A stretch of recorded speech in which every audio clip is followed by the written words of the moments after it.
안녕하세요. 반갑습니다. 성도님들 사랑합니다. 수요일 저녁이 되었습니다. 더군다나 오늘은 우리나라 국회의원을 뽑는 총선일입니다. 다들 투표하셨나요? 대표방송을 보면서 또 국가의 앞날을 생각하는 그런 마음들도 많이 있을 텐데, 어떤 결과가 나오든 하나님께서 주신 위에 있는 권세라 생각이 되어지고, 또 그 일들을 통해서 하나님께서 우리나라에 또 세상에 복음을 전하는 사명을 가지고 있는 한국교회와 성도들에게 다른 사명과 임무를 주시는 것이 아닌가 생각이 되어집니다. 코로나 바이러스가 창궐하고 있고 온 세계가 두려움 가운데 있는 가운데 유일하게 선거를 치른 나라가 우리나라입니다. 그런 의미에서 보면 대한민국이라는 나라가 참으로 중요한 역할을 이루어 가야 될 그런 그릇이 아닌가 하는 생각도 하게 되고, 그 이면에 성도들의 기도와 또 성도들의 열정이 함께 동반되어야 한다는 사실도 한번 생각해 보게 됩니다. 잘 대처해 나가고 있는 국민의 한 사람으로서 자부심도 가지고, 또 성도의 사명감도 가지고 앞으로 주어질 여러 상황들과 또 세상의 모든 흐름들을 주의 깊게 살피면서 성도의 본분이 무엇인지, 우리의 나아갈 본향이 어디인지, 또 내가 감당하고 책임지고 전달해야 될 복음은 어떠한 것인지, 내가 책임져야 될 영혼은 누구인지 깊이 있게 생각하고 기도하고 말씀으로 분별하는 귀한 시간이 되기를 간절히 바랍니다. 오늘 저녁엔 계속 이어서 사도행전 말씀 공부를 하도록 하겠습니다. 사도행전 10장이 되겠습니다. 지난 시간에 사도 바울이 회심하고 또 복음의 어떤 열군으로 성장되어지는 과정 봤고, 또 베드로가 새롭게 등장해서 애니야를 고치고 또 도르가를 죽은 자 가운데서 살리는 이적을 행하는 것을 보았습니다. 그리고 이제 10장에서는 그 베드로를 통해서 이방인이었던 고넬료라는 사람이 하나님의 말씀을 듣고 구원함을 받고 또 성령의 임재를 경험하는, 즉 하나님의 나라, 교회의 한 구성원이 되는 기적을 체험하게 하십니다. 이 사건은 교회의 역사상 어떻게 보면 가장 중요한 사건이기도 합니다.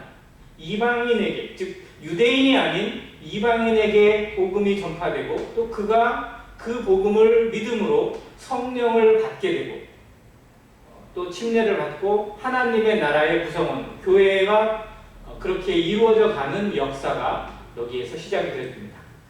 물론 그 전에 사도행전 8장에서 빌립이 에티오피아 내시에게 복음을 전한 그런 대목도 분명히 있습니다. 근데 많은 성경학자들이 그 에티오피아 내시는 이 성전에 예배를 드리러 온 사람이라는 그런 의미에서 혹 어떤 유대인의 혼혈이나 이런 것이 있는 사람이 아닐까라는 생각을 갖습니다. 순수한 이방인으로서는 고넬료를 가장 먼저 구원받은, 가장 먼저 교회에 들어오게 되는 그런 이방인으로 많이 분별을 하는데, 그 내용을 성경이 아주 자세히 다뤄주고 있습니다. 아주 세심하게. 왜냐하면 그 내용이 그만큼 파격적이고 또 지금까지의 흐름을 완전히 깨뜨리는 개혁적인 부분이 있기 때문에 성경이 아주 자세하게 다뤄주고 있습니다. 그래서 저희도 이 말씀을 보다 좀 자세히 들여다보면서 하나님의 성령이 어떻게 일하시는지, 성령의 뜻을 분별하기 위해서 우리가 버려야 할 건 무엇이고 얻어야 할 건 무엇인지, 취해야 할 건 무엇인지 생각하는 기회가 되기를 바랍니다. 먼저 사도행전 10장 1절과 2절을 보도록 하겠습니다. 10장 1절과 2절입니다. 제가 읽겠습니다.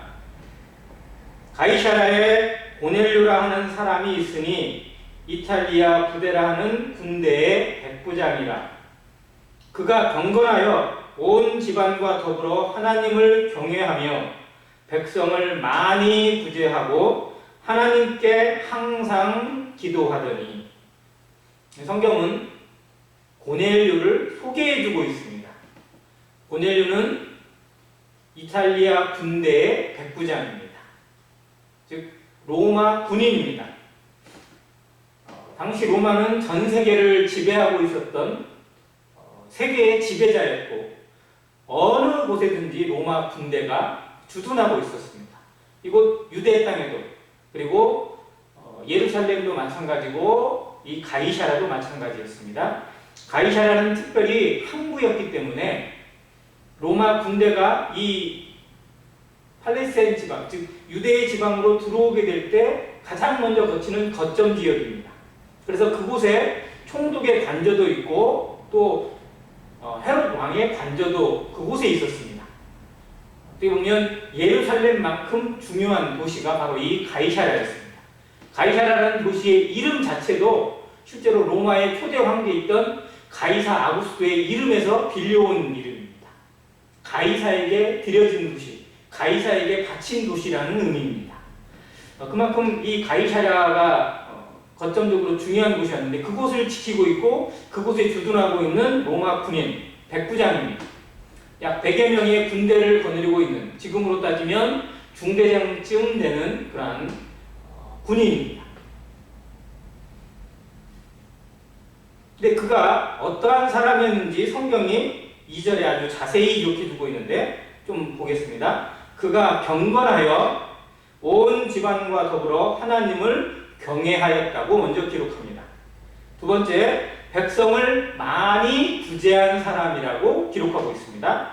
그리고 세 번째는 하나님께 항상 기도하더니 라고 기록하고 있습니다. 그가 유대인인가요? 이방인인가요? 그는 이방인입니다. 로마 사람입니다. 로마의 군인입니다. 그러나 그는 하나님을 경외한 사람이었습니다.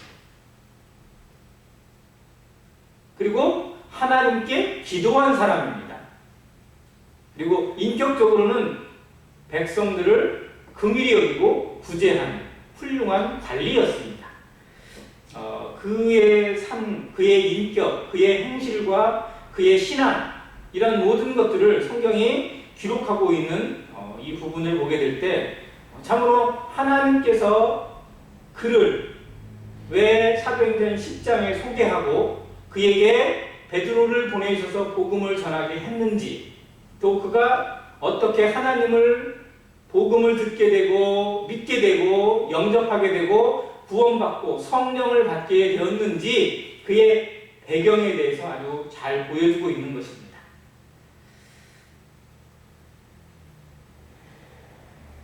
그의 모습 가운데 저희가 배우고 또 생각하고 또 적용해 볼 만한 모습들이 많이 있습니다. 그 부분을 한번 생각해 봅니다. 첫 번째는 경건한 사람입니다. 근데 그의 경건은 자기에게만 국한되지 않았다는 사실입니다. 그는 온 집안과 더불어 하나님을 경외하였습니다. 자기의 신앙, 우리의 신앙, 개인의 신앙을 지키는 것도 쉬운 일은 아니지만, 그러나 정말 어려운 것은 가정을 합당한 믿음과 신앙으로, 그리고 경건한 삶과 하나님을 경외하는 삶으로 이끄는 것은 대단히 어려운 일입니다. 이건 믿음의 성도들도 마찬가지입니다. 정말 많은 성도들이 이 자녀들의 문제, 또 가정의 문제로 어려움을 겪습니다. 자녀가 많든지 적든지 간에 정말 그들의 믿음, 그들의 신앙을 책임진다는 것이 얼마나 어렵고 힘든 일인지 우리가 다 경험하고 있습니다. 그리고 기도합니다. 그리고 그 일을 위해서 정말 간절히 애를 씁니다. 그런데도 불구하고 신앙을 지키고 신앙을 경건한 삶 가운데, 하나님을 경외하는 삶 가운데 이끈다는 것은 말처럼 쉬운 일이 아닙니다. 이건 너무나 우리가 잘 아는 사실입니다. 성경의 수많은 인물들도 자신의 믿음은 정말 대단했는데 자녀의 믿음에서 미끄러지거나 어려움에 빠지거나 그리고 정반대의 모습이 나오는 경우를 너무나 많이 보게 됩니다. 그런데 이 이방인인 고넬료가 어떠한 모습이었냐면 그의 온 가족과 더불어서 하나님을 경외하는 가정이었습니다. 이방인인 유대인이 아닌데 율법을 모르고 하나님의 말씀에 대해 제대로 모르는 이방인인데 그의 가정이 정말 모두가 다 하나님을 경외하는 그런 믿음의 모습 가운데, 신앙의 모습 가운데 있었다는 사실이 얼마나 놀라운지 알 수 없습니다. 우리도 이 일을 위해서, 정말 자녀를 위해서, 또 우리가 이끌어야 되고, 우리가 또 보듬어야 되고, 우리가 양육해야 될 믿음의 후배들을 위해서, 특별히 자녀를 위해서 정말 우리의 열정이 드려지고, 우리의 신앙이 드려지고, 우리의 모든 것이 본이 될 수 있기를 기도하는 성도가 되어야 합니다. 그리고 강요하는 것이 아니라 보여줄 수 있어야 합니다.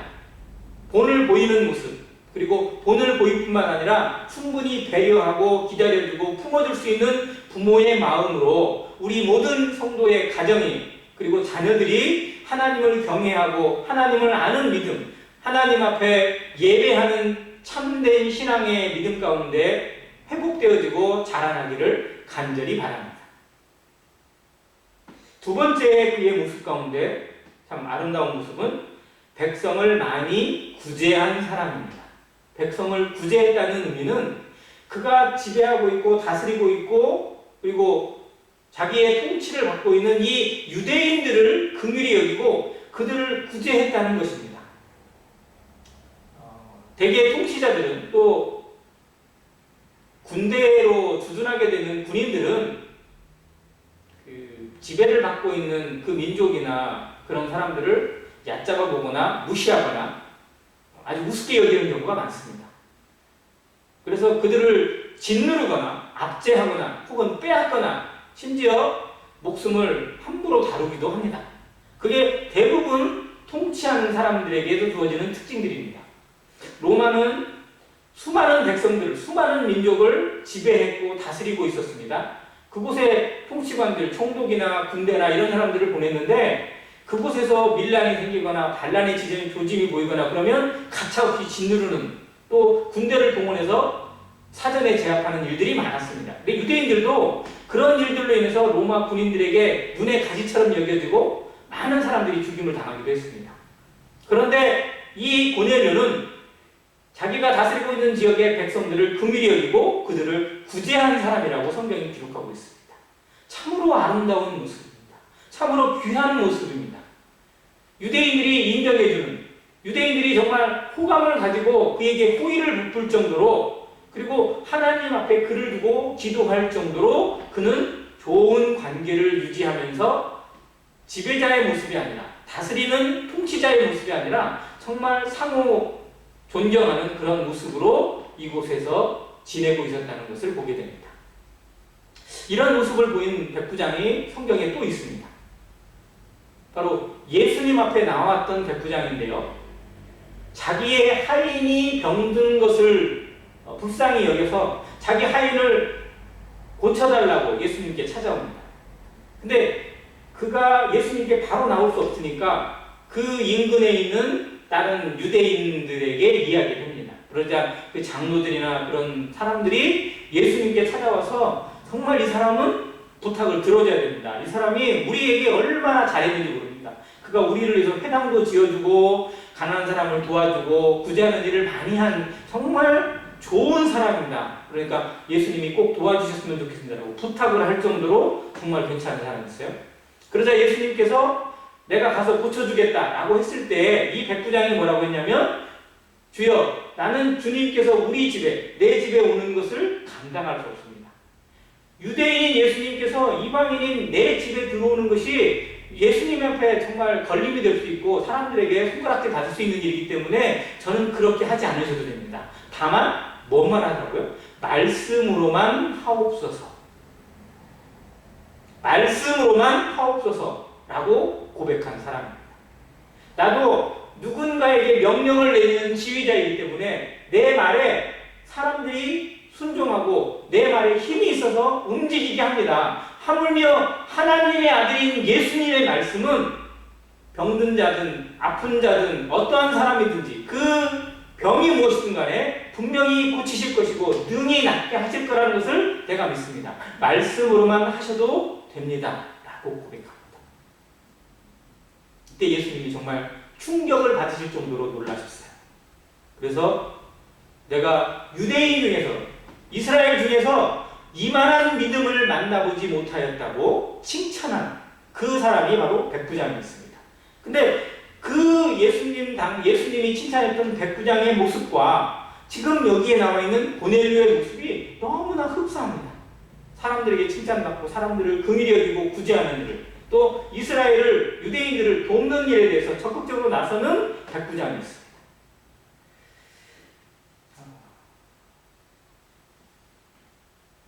사랑과 섬김은 말로 하는 것이 아님을 이 백부장을 통해 고넬료를 통해서 생각해 볼 수 있습니다. 우리의 섬김도, 우리의 사랑도, 우리의 헌신도 말에 있지 않고 삶에 있어야 합니다. 삶으로 나타나야 합니다. 말하는 것에 대해 책임질 수 있어야 되고 말하는 것을 분명히 이뤄낼 수 있는 삶의 열매가 나타나는 것이 성도의 다른 모습입니다. 하나님께 모든 성도들의 삶에 입으로 하는 사랑, 입으로 하는 헌신이 아니라 삶으로 나타나고 중심으로 드러나고 진실함으로 나타나는 헌신과 섬김이 되기를 간절히 바랍니다. 그리고 세 번째 고넬료의 모습 가운데 정말 아름다운 모습인 기도에 있습니다. 그가 어떻게 기도했다고요? 하나님께 항상 기도하더니 라고 되어 있어요. 항상 기도하더니. 그가 유대인이라고? 아닙니다. 그는 유대인이 아닙니다. 그런데 하나님을 경외하였고 하나님을 두려워하였으며 하나님을 믿는 믿음 가운데서 항상 하나님께 기도하는 삶을 살았던 것입니다. 어떤 유대인보다 정말 뛰어난 믿음과 신앙을 가지고 있었던 사람이 바로 고넬료였다는 것을 알 수 있습니다. 구원은 못 받았지만 정말 그리스도를 믿는 구원에 대해서는 아직 듣지를 못해서 모르고 있지만 그의 중심과 그의 신앙 밑바닥에 깔려있는 그 바탕이 하나님 앞에 너무나 합당한 모습으로, 주의 중심이 하나님 앞에 너무나 좋은 밭의 모습으로 가꿔져 있음을 보게 됩니다. 기도하는 사람이었습니다. 기도는 하나님 앞에 드려지는 성도의 호흡이라고 합니다. 밥은 안 먹어도 되지만 호흡을 멈추면 사람은 살 수가 없습니다. 일정한 음식보다 정말 더욱더 소중하고 더욱더 가치 있는 것이 바로 호흡입니다. 우리의 기도도 역시 호흡처럼 우리 삶에서 전혀 끊어지지 않고 항상 기도하는, 쉬지 않고 기도하는 기도의 삶이 되는 믿음의 성도, 믿음의 자녀가 되기를 바랍니다. 고넬료처럼 말입니다. 유대인들은 하루에 3번 기도했습니다. 시간을 정해놓고 기도했다고 합니다. 즉 유대의 시계로 3시, 이건 오전 9시입니다. 그리고 6시, 이건 정오이고요. 그리고 9시, 오후 3시입니다. 즉 3시간 간격으로 하루에 3번 정해놓고 기도를 했습니다. 구약에 나오는 다니엘도 그렇게 기도했습니다. 심지어 다니엘은 자기를 죽이려고 올무를 놓은 사람들이 왕을 속이고 왕 앞에 조서를 받았습니다. 누구를 만나라고 한 달 동안 왕이 아닌 다른 신에게 제사를 드리거나 기도하는 사람은 사자굴에 집어 던집시다 라고 하는 왕의 사인을 받았고 도장을 딱 찍어서 공표를 했어요. 그 조서에 왕의 어인이 찍힌 조서를 보고도 집에 가서 어떻게 했다고요? 예루살렘을 향해서 난 창문을 열고 하던 대로 하루에 3번 기도를 드렸습니다. 이게 다니엘입니다. 정말 경건한 유대인들은 기도하는 일에 목숨을 걸었습니다. 목숨을 건지기 위해서 기도를 포기할 수 없었습니다. 사는 것보다 하나님 앞에 바르게 사는 것이 더 중요하다고 여겼던 사람들입니다. 그렇게 하나님에 대한 신앙을 지켜왔고 하나님께서 그러한 사람들을 통해서 하나님이 살아계심을, 하나님의 역사와 하나님의 주권과 하나님의 섭리 가운데 온 세계가 통치된다는 사실을 지금까지 증명해 보이셨습니다. 지금 기독교의 역사는 달리 말하면 기도의 역사입니다. 우리가 책임지는 이 시대의 역사, 이 시대의 복음의 역사도 역시 기도의 역사로 나타나야 할 것입니다. 기도하지 않는 성도, 기도하지 않는 교회에 아무 비전이 없고 기대할 것이 없습니다.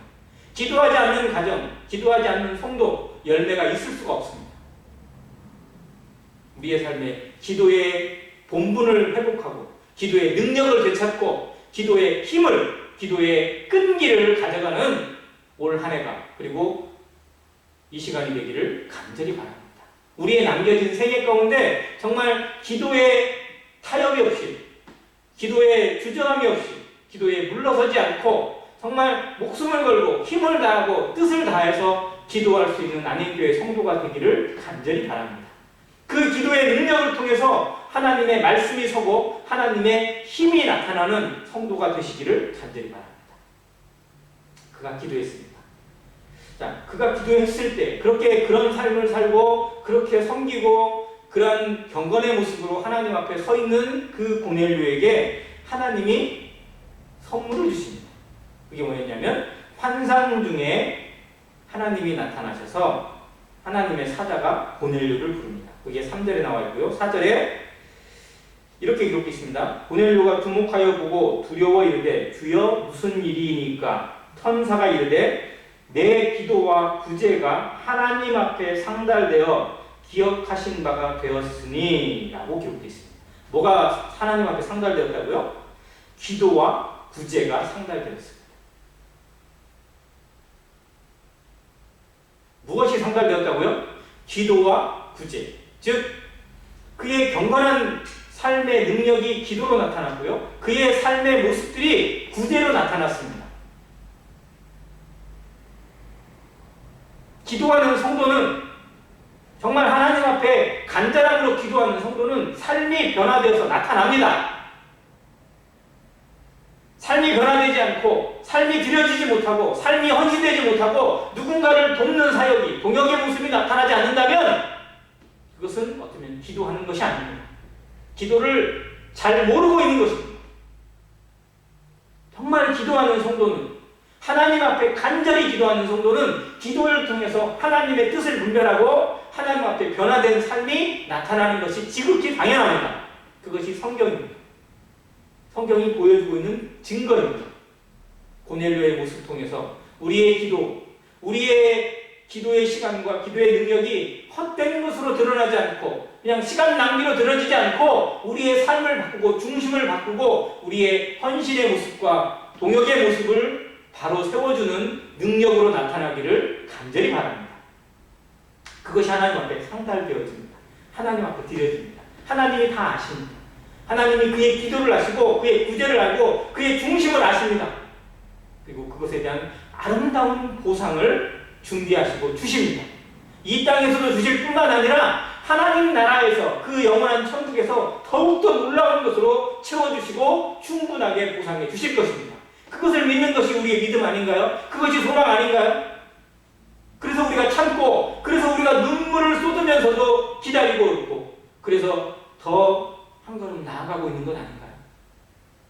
그 인내를 배우고 그 기도 속에서 하나님의 음성을 듣고 하나님의 마음을 배우고 하나님의 주시는 상급을 바라보면서 표대를 향해서 나아가는 아름다운 성도의 발걸음이 되기를 바라는 것입니다.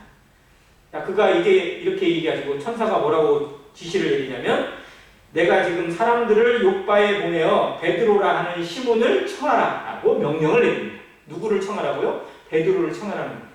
자, 베드로는 지금 어디 와 있을까요? 가이사랴에서 조금 떨어져 있는 욥바에 와 있습니다. 두 지역의 거리가 약 50km쯤 된다고 합니다. 하나님께서 베드로를 이런 일 저런 일을 통해서 욥바로 오게 하셨어요.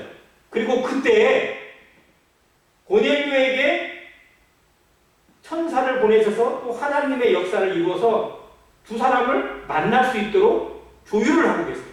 중매를 하고 계세요. 이 두 사람은 서로에 대해서 아무것도 모릅니다. 그런 사람이 있는지도 몰라요. 그런데 하나님이 이 사람을 준비시키고 또 다른 사람을 준비시켜서 만나게 하시는 역사가 있습니다. 우리의 인생, 우리의 삶, 성도의 삶을 주관하시는 분이 하나님이라는 사실을 믿으시길 바랍니다. 내 인생은 나의 것이 아닙니다. 내 인생은 하나님의 것입니다.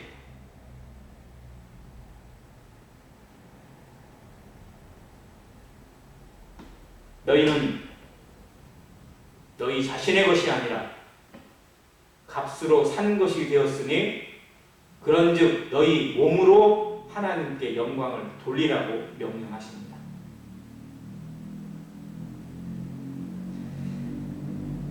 자, 그래서 고넬료가 그 천사의 환상, 천사가 보여준 환상에 따라서 종들을 저 욥바로 보냅니다. 이 욥바는 아까 9장 끝터리에 본 것처럼 무두장이의 집에 머물러 있어요. 하나님이 머물게 하신 거예요. 왜? 고넬료를 만나야 하니까. 고넬료에게 복음을 전해야 하니까. 하나님의 정말 기가 막히는 이 섭리, 이 기가 막힌 계획을 우리가 들여다보는 것입니다. 자, 그런데 이때 9절에 보입니다. 이튿날 그들이 길을 가다가 그 성에 가까이 갔을 그때에, 즉 지금 고넬료가 보낸 종들이 그 가이사랴에서 출발해서 욥바로 가고 있습니다. 바로 그때에 베드로에게 무슨 일이 있었을까요? 바로 베드로에게 이런 일이 있습니다.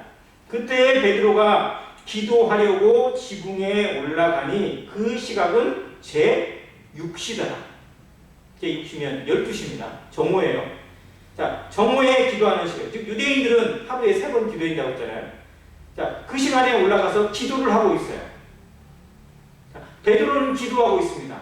사람들은 오고 있어요. 자, 이 사람들을 만나게 하시고 또 그를 통해서 하나님이 보내시는 과정을 이루게 하기 위해서 하나님이 행하시는 일이 있습니다. 이방인을 만나야 되는데, 이방인에게 복음을 전해야 되는데 베드로의 생각 가운데 깨지지 못한 부분이 있기 때문에 그걸 깨뜨려야 되는 하나님의 사역이 있습니다. 그래서 하나님께서 그때 어떻게 하시냐면 10절, 그가 시장하여 먹고자 하매 사람들이 준비할 때, 자, 그가 지금 12시가 됐으니까 배가 고프잖아요. 자, 이제 밥을 먹으려고 준비를 하라고 밑에 있는 그 사람들에게 얘기를 했어요. 준비를 하고 있어요. 근데 황홀한 중에 하늘이 열립니다. 하나님이 준비하는 하나님의 상이 내려오는 거예요. 하나님의 밥상이 내려옵니다. 자, 그러면서 11절에 하늘이 열리며 한 그릇이 내려오는 것을 보니 큰 보자기 같고 네 귀를 메어 땅에 들이웠더라. 그 안에는 땅에 있는 각종 네 발 가진 짐승과 기는 것과 공중에 나는 것들이 있더라. 또 소리가 있으되 베드로야 일어나 잡아먹으라 하거늘. 자, 하나님께서 이 보자기 광주리에다가 뭐 이게 여러 동물들이나 뭐 이런 것들을 넣는데, 땅에 있는 짐승, 기는 것들, 그리고 공중에 나는 새들이에요. 자, 이런 것들을 집어넣어놓고는 베드로에게 뭐라고 하시냐면 잡아먹으라는 거예요. 그러자 베드로가 뭐라고 얘기합니까? 14절, 베드로가 이르되 주여 그럴 수 없나이다. 속되고 깨끗하지 아니한 것을 내가 결코 먹지 아니하였나이다 한데.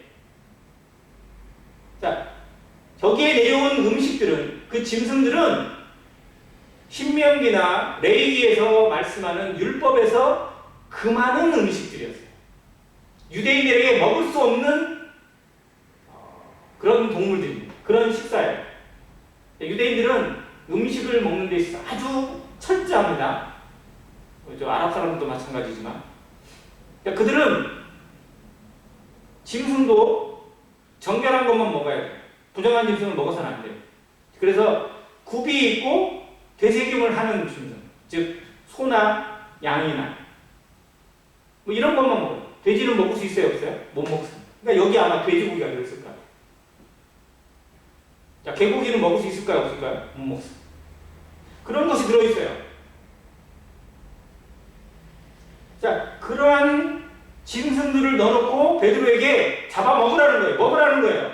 베드로는 절대 먹을 수 없습니다. 나는 율법을 알고 나는 율법을 지키는 사람입니다. 내 율법에서 이런 음식은 절대 먹어서는 안 되는 거기 때문에 먹을 수 없습니다. 근데 이게 영적으로 무슨 의미예요? 이방인들을 의미하는 겁니다. 하나님의 백성이 아닌 하나님의 율법을 모르고 율법을 지키지 않는 이방인들에게 복음을 전하라는 거예요. 그런데 베드로는 그럴 수 없다고 말하는 겁니다. 나는 내 민족만 압니다. 우리 민족이 최고지 다른 민족에 대해서 신경 쓸 수 없습니다. 나는 내 민족에게만 복음을 전하겠습니다. 라고 말하는 것과 같습니다. 근데 하나님은 그리고 예수님은 분명히 베드로에게 말씀하셨어요. 사도행전 1장 8절에 오직 성령이 너희에게 임하시면 너희가 권능을 받고 예루살렘과 온 유대와 사마리아와 땅끝까지 이르러 내 증인이 되리라 라고 하셨습니다. 여기서 말하는 땅끝, 여기는 이방인의 땅입니다. 유대인의 땅이 아니에요. 유대인에게만 전하라는 게 아닙니다. 온 세상에게. 그리고 마태복음 28장 끝에도 그렇게 말씀하셨잖아요. 너희는 가서 모든 족속으로 제자를 삼아. 모든 족속. 이게 땅에 있는 모든 족속이에요. 모든 인류예요. 모든 사람들에게 복음을 전하라는 거예요. 유대인에게만 전하라는 게 아니라 이방인에게도 전하라고 분명히 예수님은 사명을 주셨고 말씀을 하셨어요. 그러나 제자들의 마음은 이 유대인이라는 생각, 유대인이라는 사고관이 절대 쉽게 깨어지지 않습니다. 선입견이에요.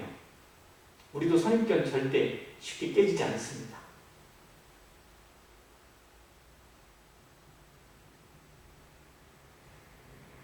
우리나라 사람들에게 제일 어려운 세상에 있는 민족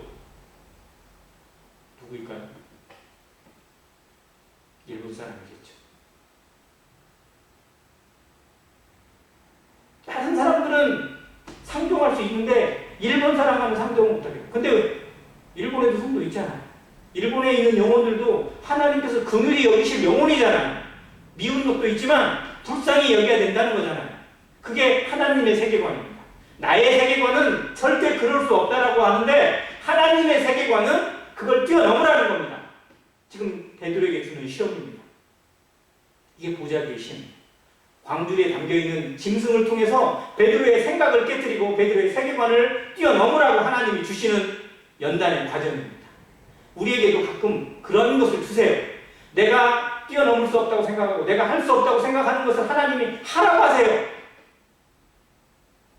나는 이런 사람인데 난 이거밖에 안 되는데 나한테 다른 걸 시키려고 하고 다른 걸 맡기려고 하는 그것에 대해서 하나님이 보여주는 것에 대해서 나는 절대 안 됩니다. 못합니다. 라고 무조건 눈을 닫고 마음을 닫아버리는 이런 자세가 아니라 하나님이 왜 그렇게 말씀하셨는지, 왜 그걸 지시하셨는지, 왜 그 가운데 나를 부르셨는지 생각하라는 겁니다.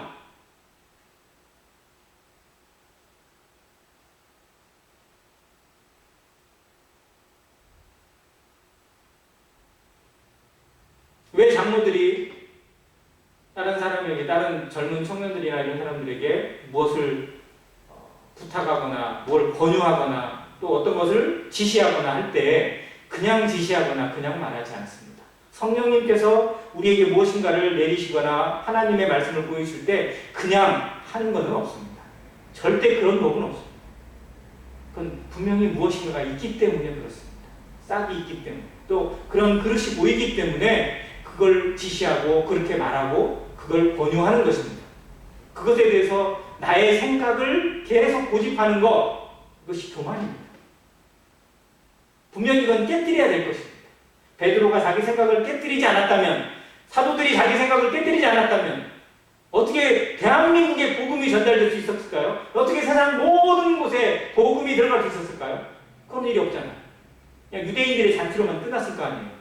그러나 하나님께서 이 일을 이루셨기 때문에 베드로의 생각을 깨뜨리고 사도들의 생각을 깨뜨리고 믿음의 선진들의 생각을 깨뜨려서 모든 곳에 어느 곳에 사람이 사는 곳이라면 영혼이 있는 곳이라면 아무 데든지 가리지 않고 비록 죽음이 기다린다 할지라도 핍박이 있다 할지라도 그곳을 향해서 걸어갔던 발걸음이 있었기 때문에 그리고 누구도 거슬 수 없는 성령의 역사가 있었기 때문에 대한민국 우리에게도 이 복음이 전파되어져서 지금 우리가 이 은혜를 누리고 있는 것입니다. 마찬가지로 내게 주신 하나님의 말씀, 하나님의 세계관도 나 때문에, 내 생각과 내 고집 때문에 이게 깨뜨려지지 못한다면 하나님의 역사, 하나님의 놀라운 열매가 나로 인해서 막히게 된다는 것입니다. 이건 불충입니다. 불성실이고 반역입니다. 이건 겸손이 아닙니다. 우리 분명히 기억해야 합니다. 하나님의 말씀이 들려지고 하나님의 음성이 들리고 하나님의 뜻이 나타나는 곳에 나는 어떠한 태도로 있는가, 어떠한 태도로 그것을 받고 있는지, 정말 두렵고 떨림으로 엎드리는 것인지 아니면 무조건 마음을 닫고 있는 것은 아닌지 우리 자신을 정직하게 들여다보고 나의 태도 중에 잘못된 것이 있다면 반드시 하나님 앞에 회개하고 고칠 수 있어야 합니다. 그것이 우리 안에서, 내 안에서 하나님의 성령이 살아나고 하나님의 역사가 있고 성령의 충만함을 통해서 열매가 풍성히 맺히는 비결입니다. 교회는 그러한 것을 깨뜨리고 그러한 세계 속에서 정말 역량이 더욱더 나아갈 수 있지 않으면 가치가 없어요. 베드로에게 이걸 지시했는데 단번에 거절을 해요. 베드로가.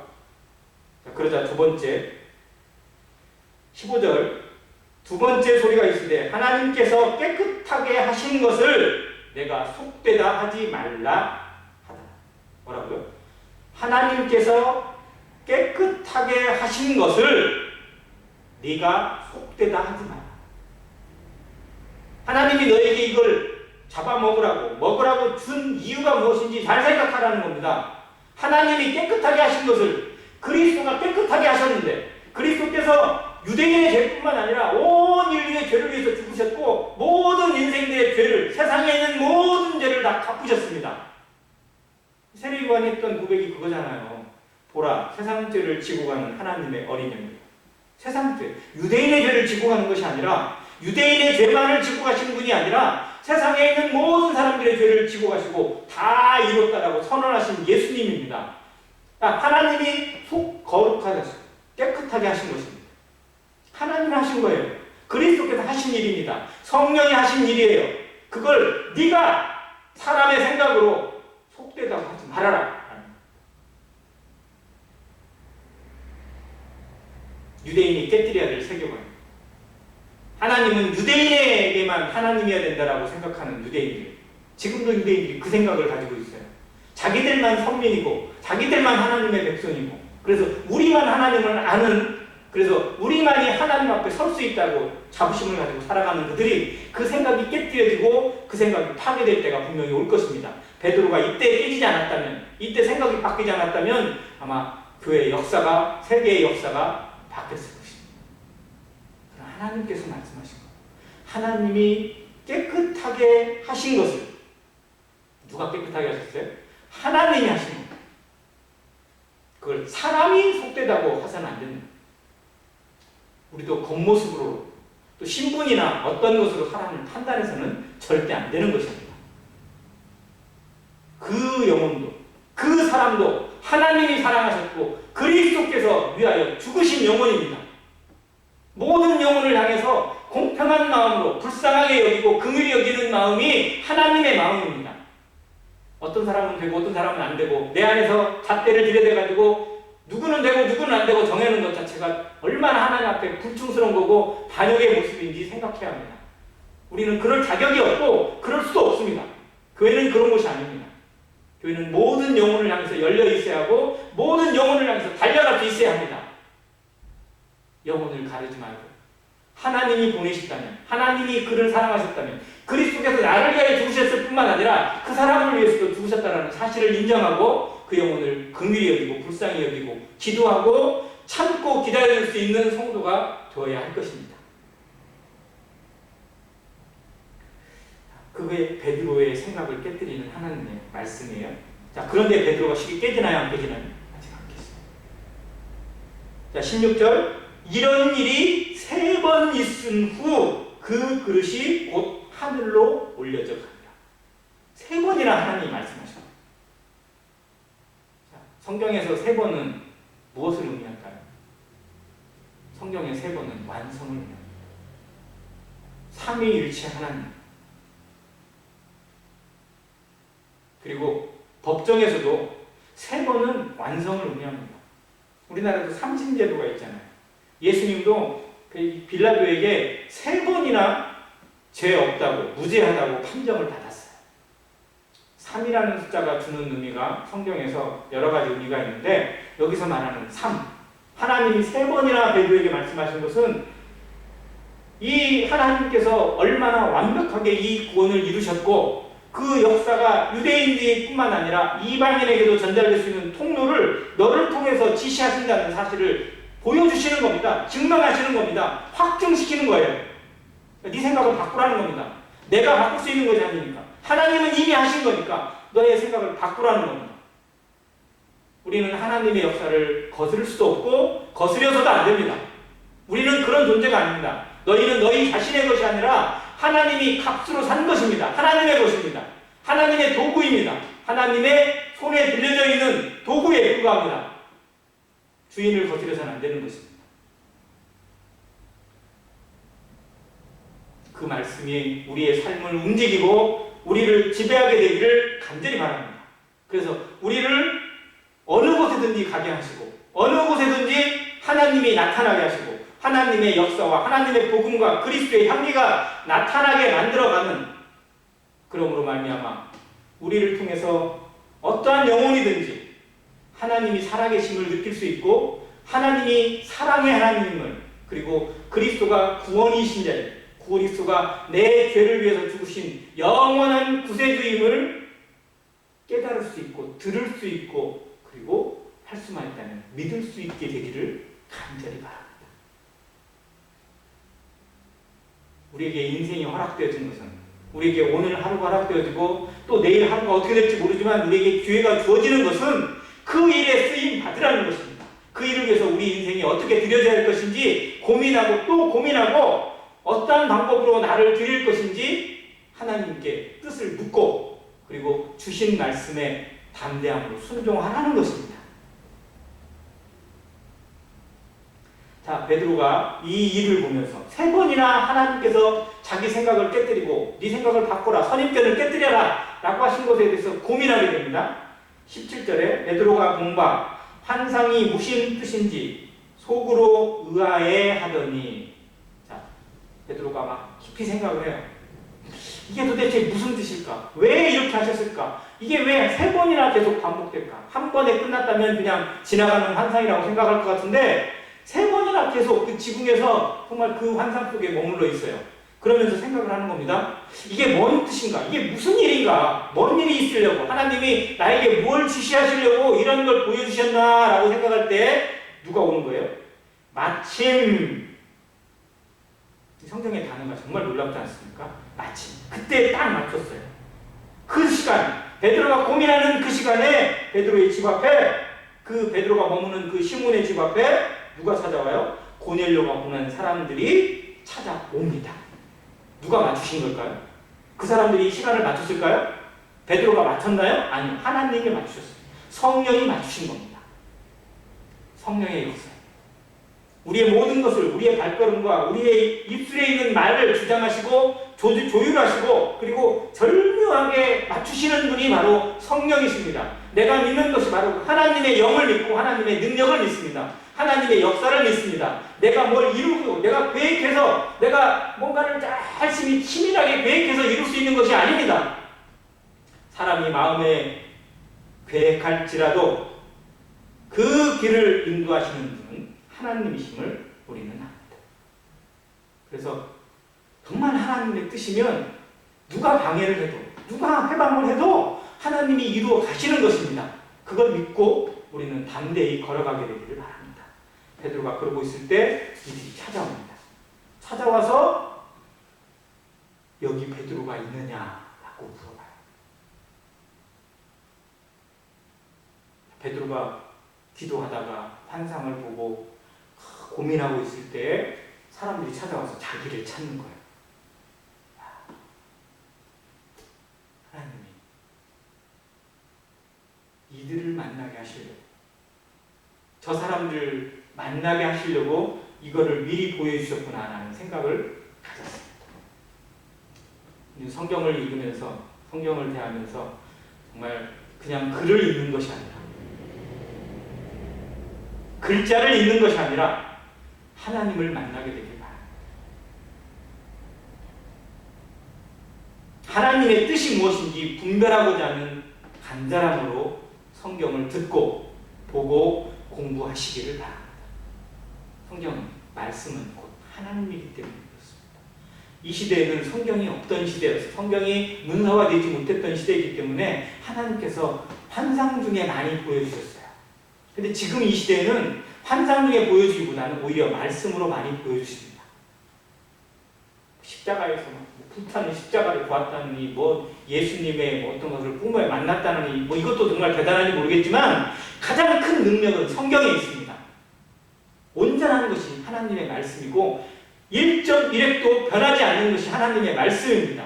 천지는 없어질지라도 내 말은 없어지지 아니한다고 선언하신 말씀이 바로 하나님의 말씀입니다. 이 말씀을 굳게 붙잡고 이 말씀에 붙들려져서 우리 인생이 하나님께 그 뜻이 분별되어지고 성령의 음성을 듣고 하나님이 내게 말씀하시는 그 명령을 순종할 수 있는 아름다운 성도의 삶이 나타나기를 정말 간절히 바랍니다. 그것이 우리가 살아있음이 우리의 능력입니다.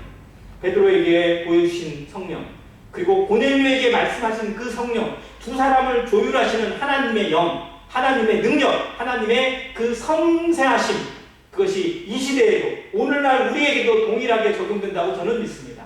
하나님께 모든 성도들의 삶에 성령이 주관하시고 성령이 붙드셔서 가는 길에마다 만나는 사람에게마다 하나님의 뜻이 나타나고 하나님을 뜻이 분명히 서게 되는, 그래서 이런 일이 나에게 있었던 거구나, 이렇게 하시려고 하나님이 이렇게 하신 거구나 라고 수긍하게 되고 인정하게 되고 엎드리게 되는 하나님의 역사가 있게 될 것입니다. 그 일에 후회하지 않고 정말 지금 주어지는 모든 일에 충성스럽게 하나님의 뜻을 분별하고 그 일에 자신을 드림으로 기꺼이 헌신함으로, 그리고 말로만 하는 것이 아니라 행함과 진실함으로 사랑과 섬김을 나타냄으로 말미암아 하나님이 살아계시고 하나님의 성령이 내 안에서 역사되어지는 것을 보여줄 수 있는, 그것이 증명되어지는 안행교회 성도가 되기를 간절히 바랍니다. 이상